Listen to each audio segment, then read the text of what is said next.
Hello, this is Detective Bob Fucknuts, and I have been given permission by Eddie Pepitone and Kevin Tinkin to make this podcast my diary of my time as a detective in the period of between 2007 and 2008, where I tracked what is known as the Hummus Killer.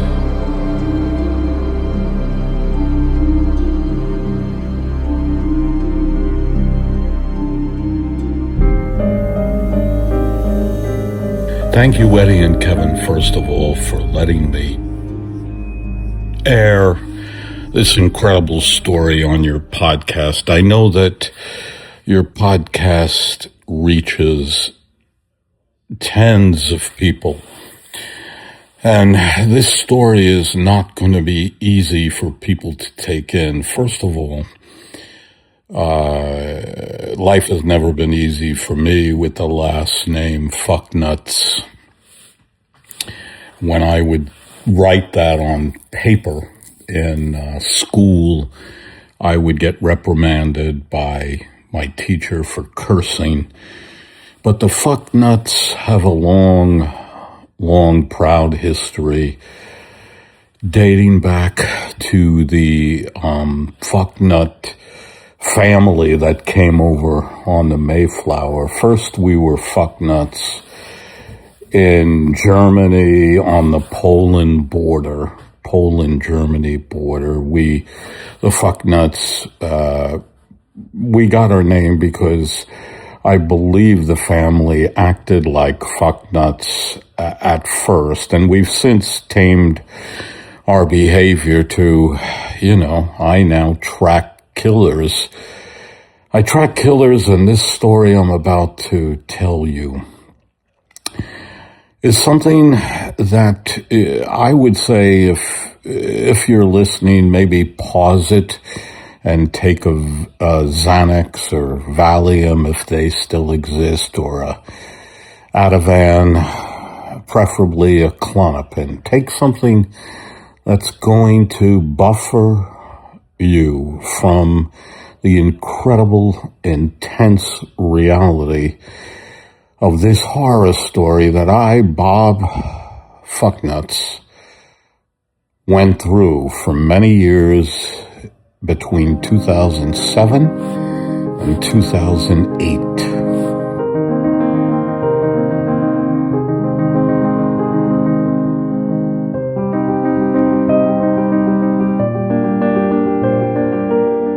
It all started. Okay, so here we go. So hopefully you have your Valium, Klonopin. Klonopin is really the thing you should try to get. And I'm not, by the way, I want you to know I am not, saying,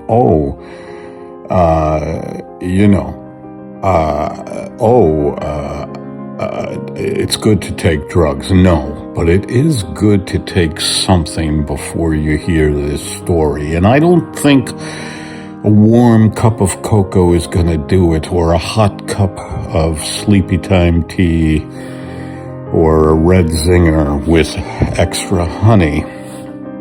You remember Red Zinger, the celestial tea, and it was horrible tasting, but I believe someone claimed it was good for you in some way. And as we've learned with so many things these days, nothing is good for you but being stroked by another person in a car, preferably. Anyway, so I, Bob Fucknuts, on the morning of January 8th, 2008.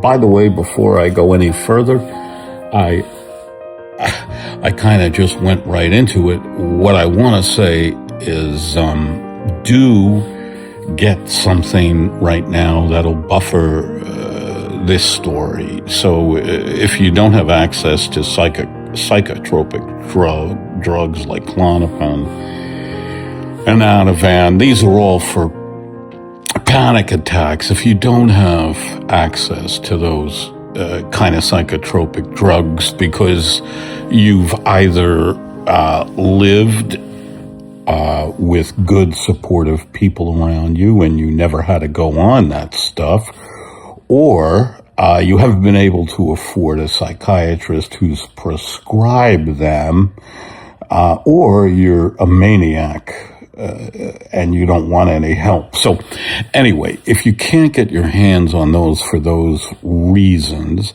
then what I would suggest is a thimble, many thimbles actually, of bourbon, maybe bourbon, scotch, single malt preferably, because single malt, I find that when you drink a single malt scotch before a harrowing tale, not only does the scotch go down smoothly, but it just takes the edge off. Whereas, scotch that isn't a single malt that is different processes, in the scotch, it just tends to make the tale a little more harrowing. So don't get a Johnny Walker Red or a Johnny Walker Black. Get something like a Glenfiddich or a Glenmorangie. Any of those Scottish distilleries, have you ever, this is a little off the track, and I just want to say, have you ever been to one of these Scottish distilleries in Scotland, and you say you're going to Scotland to see, the ruins, the beautiful countryside, but or just the incredible history, where did Robert Louis Stevenson write, this novel? I forget what Stevenson wrote, but he was Scottish. I think it was Robinson Crusoe or The Lost Boys. It might have been The Lost Boys. But anyway, have you ever been to Scotland drinking, from a distillery wine tasting, scotch tasting, and, you leave so cockeyed and cross-eyed and,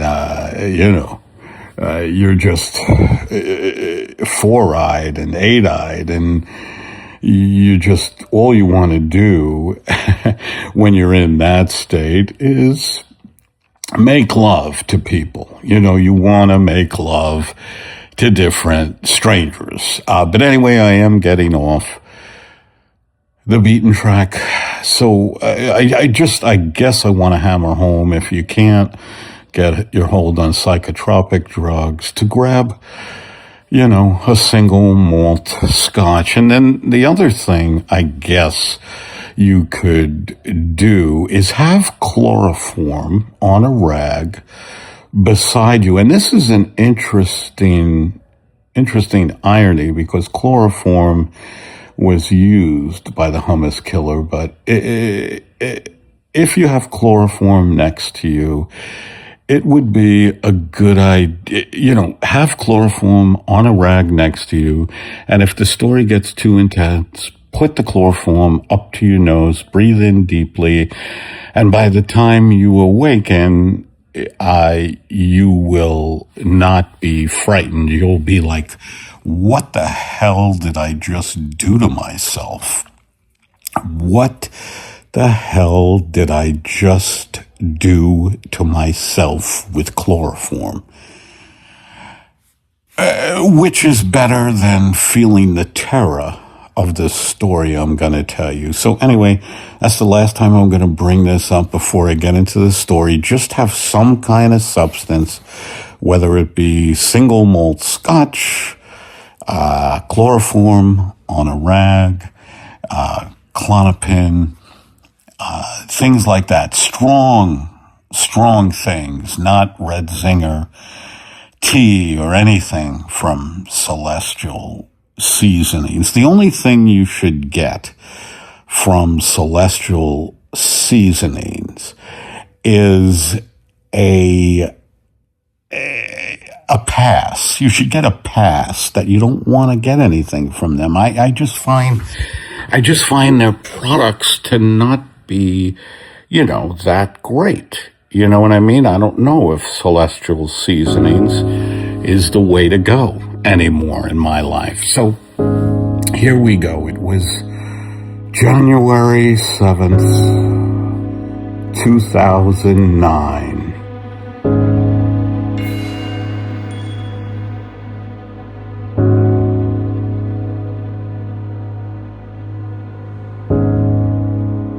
The case was already over.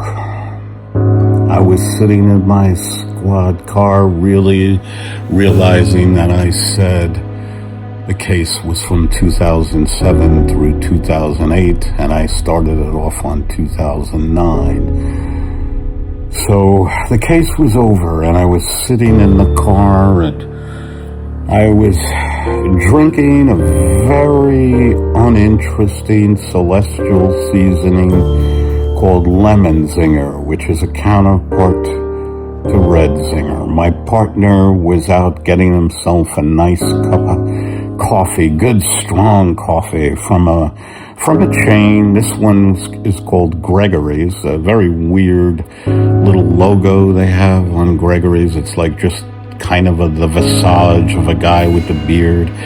It might as well be Abraham Lincoln, who, by the way, very, very overrated president, in my opinion.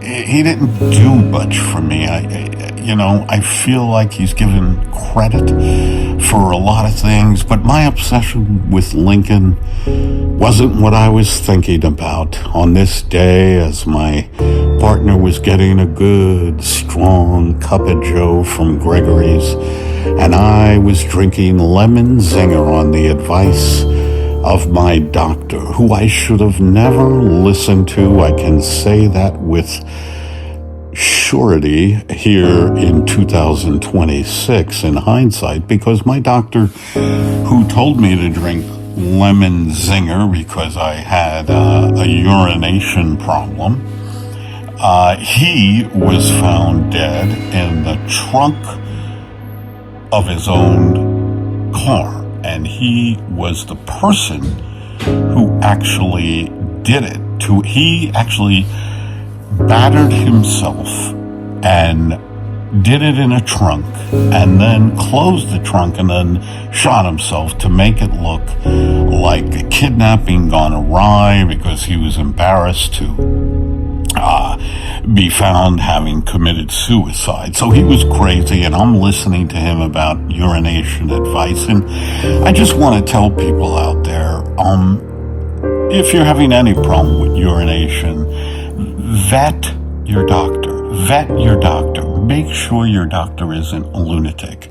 I just got him out of one of those, health insurance booklets you get when you're on a health plan, and you say, show me a doctor within 5 miles. And I was so lazy that I would always punch in, show me a doctor within, I got it down to 30 feet. Basically, I was saying, show me a doctor in the place I'm living in, and it was crazy. So anyway, it turned out to be my roommate, because he was 30 feet away. Anyway, that's not what I want to talk about. I want to talk about a case that happened to me so long ago, the Hummus killer in 2000, I believe it was 2007. It all started on January 5th, 2007. The Beatles had just hit America. They had just hit America, and flight was finally invented. There was, all of a sudden, all these airlines popped up and everybody was listening to Lucy in the Sky with Diamonds. LSD took over the land, and I got a call on my radio. January 5th, 2007, the year of the bull in the Chinese New Year calendar. And let me tell you, I think it should have been called the year of bullshit, because I was about to get knee deep in some bullshit. Holy cow, if I had a Chinese calendar back then, I would have said, not me, no sir. But I got the call, it came in, it said, there was a disturbance at a Mediterranean eatery called the Hummus Pot. And my first thought was, this is a terrific name for a Mediterranean eatery. The Hummus Pot is similar to the Honey Pot. Just a kind of playfulness with Eastern and Western and ideas, honey, hummus, that kind of thing. I felt like, okay, there's a disturbance in a place that has been, named rather playfully. So, I'm into that. Me, Bob Fucknuts. I love places that are named playfully, like, I once saw a bar called the Pink Pony in Lower East Side in New York City. Now that's it's very interesting. It's funny, it's sexual, it's randy, it's racy, it's also, hey, come to the bar. And they had like a pink neon, a woman on a pink neon pony. And it was terrific. And I used to drink there with the other officers, and we would brandish our guns to these Lower East Side hipsters here in New York, where I am now. I'm recording this, and thank you again, Eddie and Kevin, for giving me the opportunity to record this incredibly horrifying story, the Hummus Murders. But back in the day, we would drink at the Pink Pony, take out our guns, scare the hipsters. Every once in a while, the guns would go off because we were all drinking very heavily to forget the fact that we weren't capable of any intimacy. Anyway, when I heard the name, the Hummus Pot, that there was a disturbance, I just looked at my partner, Jeremy, who was having a nice cup of coffee. I said, Jeremy, Hummus Pot, floor it. He said, where is that? I said, it's 29 East 17th Street. Let's go. Jeremy put on the sirens. I'm bored by sirens. That's why I sighed there. I don't think police should have sirens. Now, that's a whole nother podcast episode, and I know Eddie and Kevin asked me to do this episode because they're true crime buffs. And as you know, true crime is very popular because none of us can feel anymore, and the only way we can feel now is by watching incredibly painful things. It's like a Schadenfreude.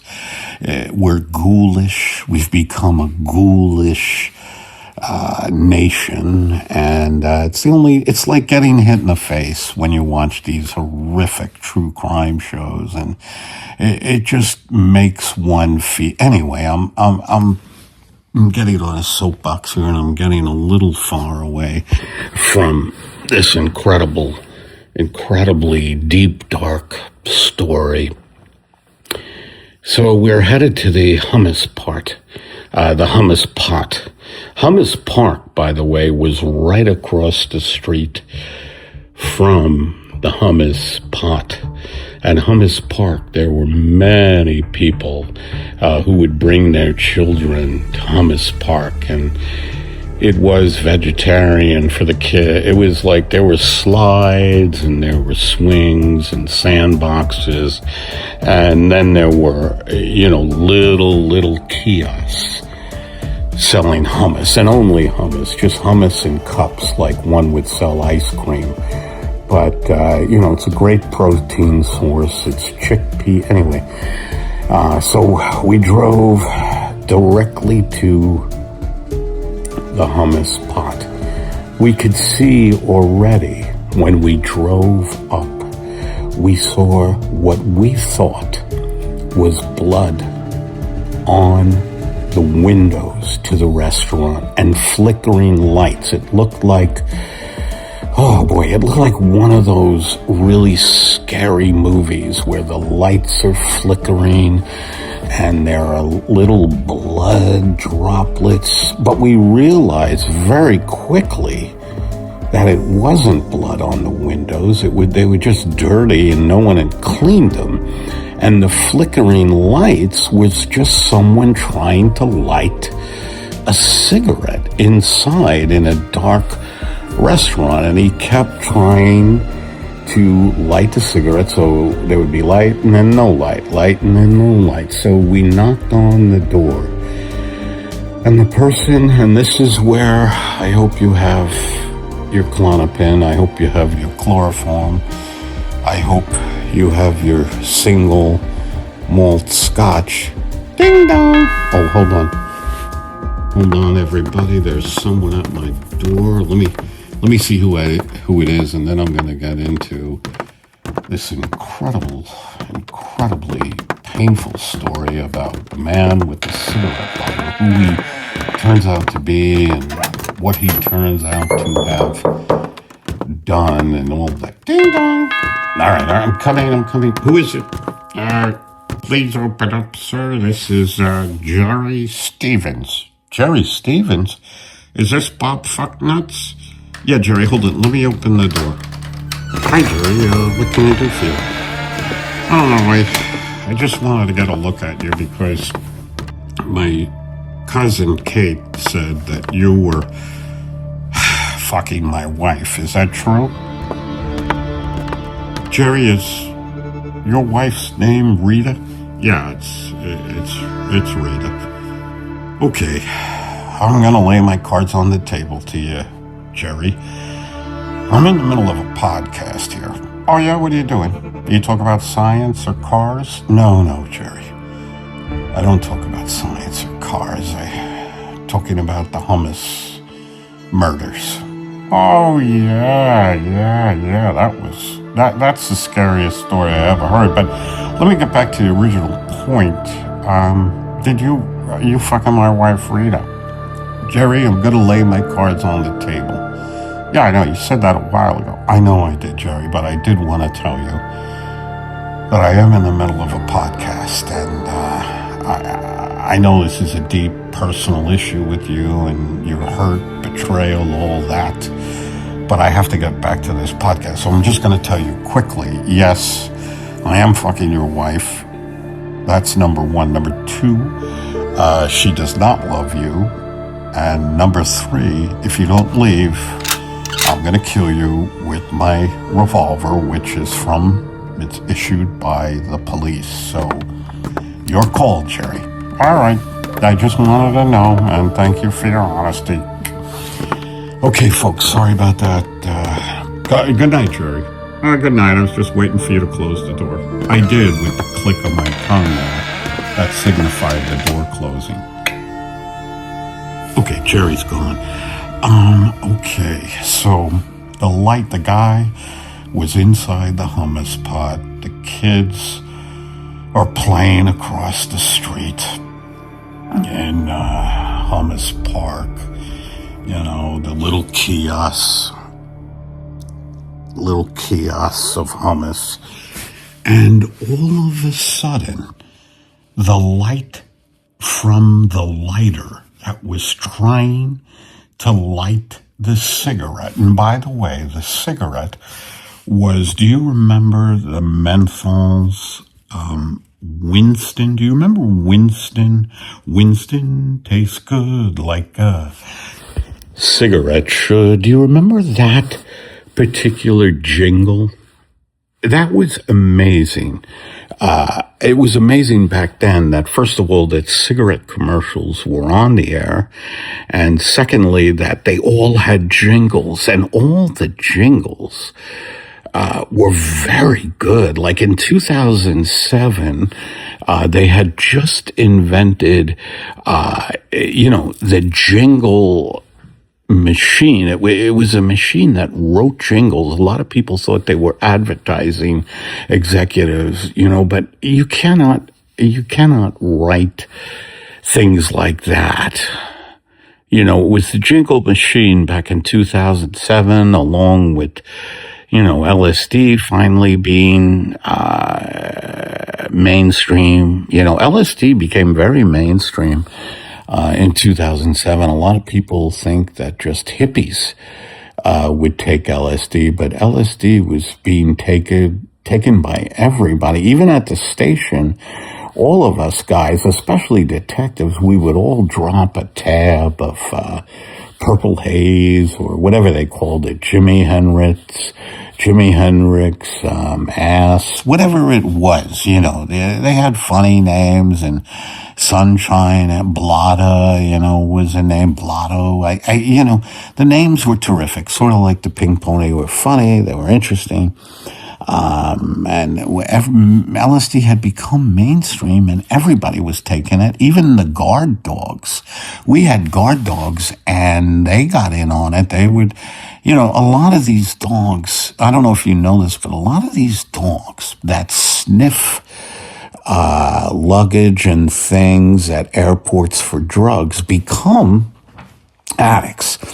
And boy, there were a couple of guard dogs who loved LSD, and they dropped out, of course, of being, a guard dog. And I don't think I'm using the word right, not guard dog, but like a drug sniffing dog, They dropped out of that, and a lot of them just, they traveled the country, these dogs looking for new owners. A lot of them were really they kind of spiraled into having useless lives of just chasing balls and sticks. All right, so anyway, let's get back to the hummus pot and the man with the cigarette lighter. And we burst through the door, and there he was, and he was naked. Now he was naked. He was naked, and he was covered in a liquid, a substance that looked very similar to the eggplant, an eggplant thing. I forget what they call it, aubergine or what are the Middle Eastern restaurants called eggplant? I can't remember, but he was covered in an eggplant. He was covered in an eggplant-like substance. And me and my partner, Jerry, who still had his coffee. Jerry would never not have a cup of coffee in his hand. But as soon as Jerry saw, Baba Ganoush is the name I was looking for. As soon as Jerry saw this naked man covered in Baba Ganoush, and by the way, this guy in the hummus pot who was covered in Baba Ganoush, let me tell you something. This guy really, really was fit. He looked like he worked out constantly. He had the six-pack. He was just very sculpted, if you know what I mean. I have never been someone to sculpt my body. I prefer, living life as it comes, and not to be so particular about crafting an image, or crafting a body. I mean, I do like to be healthy. I call it my cheat day when I'm healthy. That's the day I like to be healthy, is one day a week. I call it my cheat day, where I, go to a gym Well, we got cut off there for a second, but I just want to say that the last thing I said was that I'm going to get back to this story because it's so heinous that the hairs on my body, they stand up.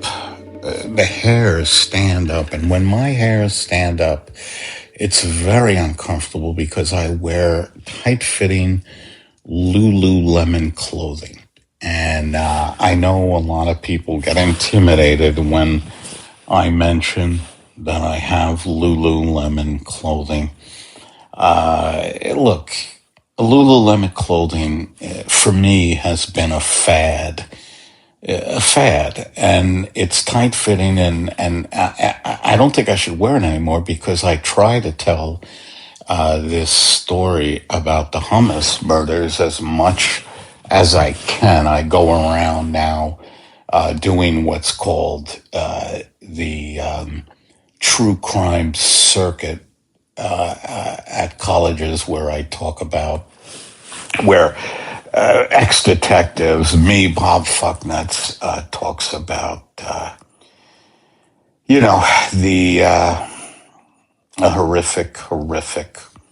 horrific stories that a nation of numb people need to hear. But anyway, so the Lululemon thing, I want to say, is nothing to feel embarrassed about, that you can't afford their clothing.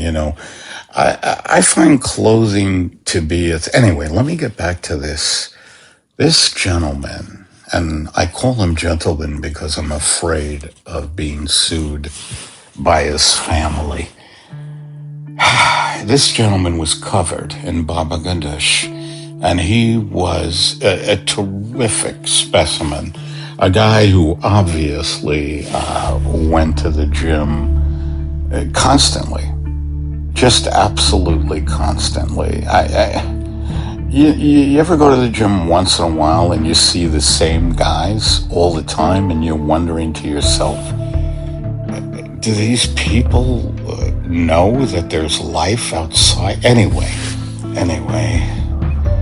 so the good-looking guy lighting the cigarette lighter in the hummus place, the hummus pot, covered in baba ganoush, looked up at both me and my partner, and Jerry's coffee went flying because he noticed before I did that the gentleman, and I'm saying this again so his family doesn't sue me. I mean, I've been sued by so many families that it's unbelievable. Ding dong! Oh, I'm sorry, folks. My bell rang again. Now, believe me, I'm going to get rid of this person as quickly as I can. Hopefully, it won't be a big thing. Hold on. Who is it? It's Rita. Rita? Yeah.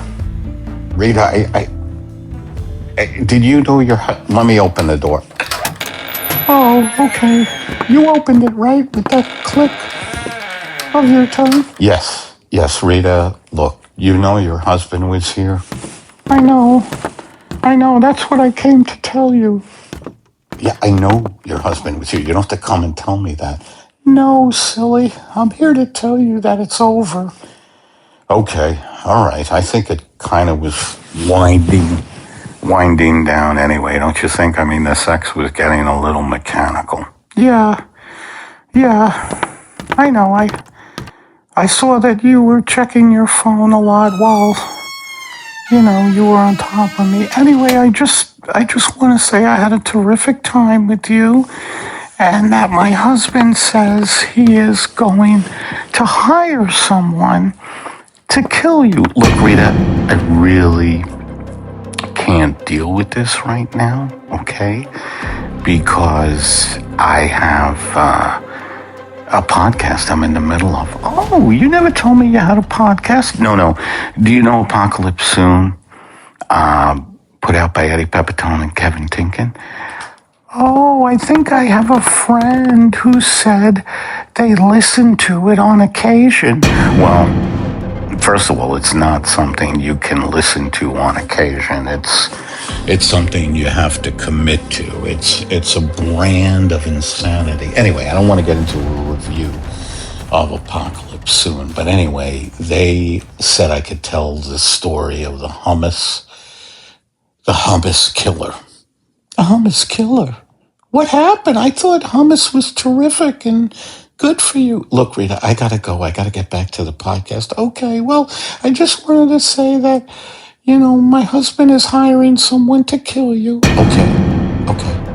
I get it. Okay. I can't deal with this now. Okay, but I agree that the sex became too mechanical, and thank you for everything, and be careful. Thanks, Rita. Sorry about that, folks, but let me tell you, extramarital affairs are very tricky indeed. So anyway, my partner noticed before me that the hummus guy, the guy covered in baba ganoush, had a hole in his chest, and my partner could see through his chest. And that's not even, the amazing part of this story, that the guy is alive with a hole that penetrates his entire goddamn chest. And like I said, I think why I didn't see the hole is that I was just admiring the chest, and it's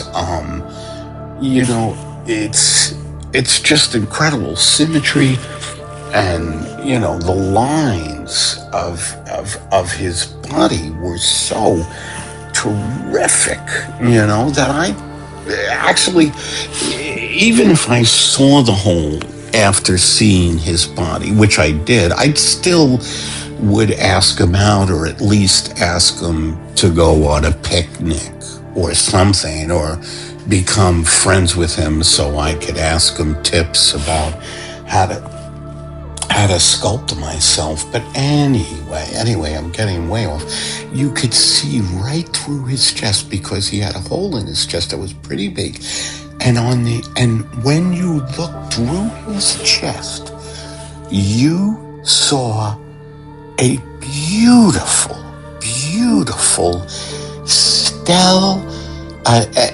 Stelton vase. Have you ever watched the Antiques Roadshow?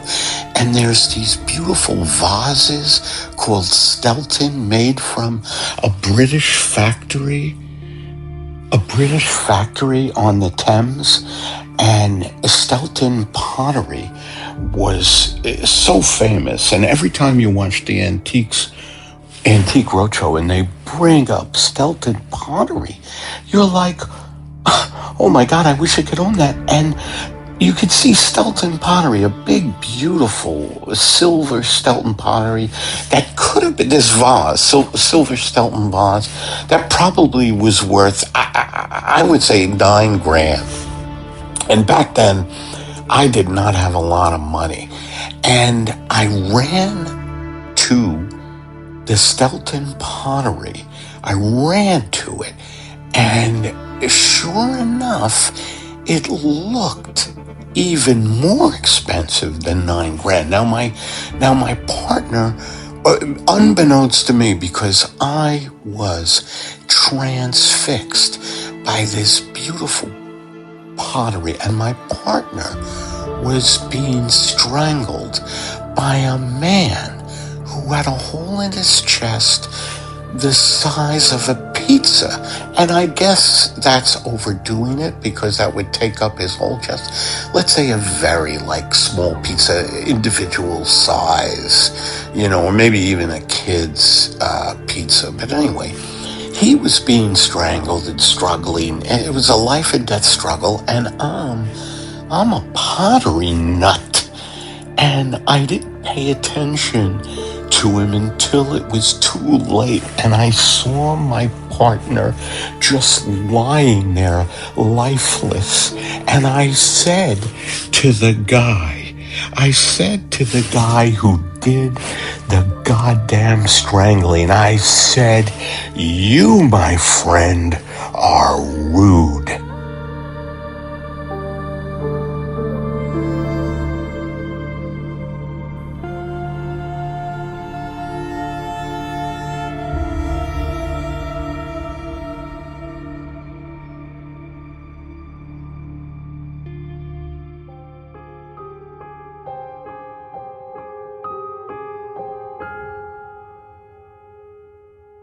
Thank you, everybody. I hope you enjoyed Bob Fucknuts' The Hummus Killer. The Hummus Killer is a production of PBS in association with the Alicia Silverstone Foundation and the Bob Eubank Foundation.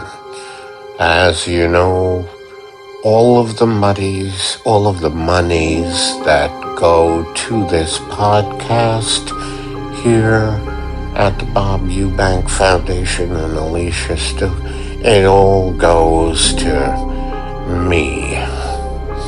That's right, it goes to me, a very tired person.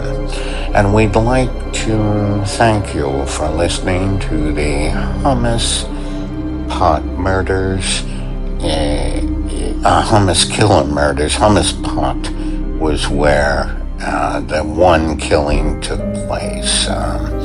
If you're interested in more programs like this, you could go to Bob Fucknuts' website called bobfucknuts.com, and you can see where Bob is doing his speeches. He's got a lot more cases like this, harrowing, chilling tales. So go to bobfucknuts.com. And this has been Apocalypse Soon. I'm glad you're listening. Okay, I'm sure Kevin Tickett will take care of all that needs to be taken care of.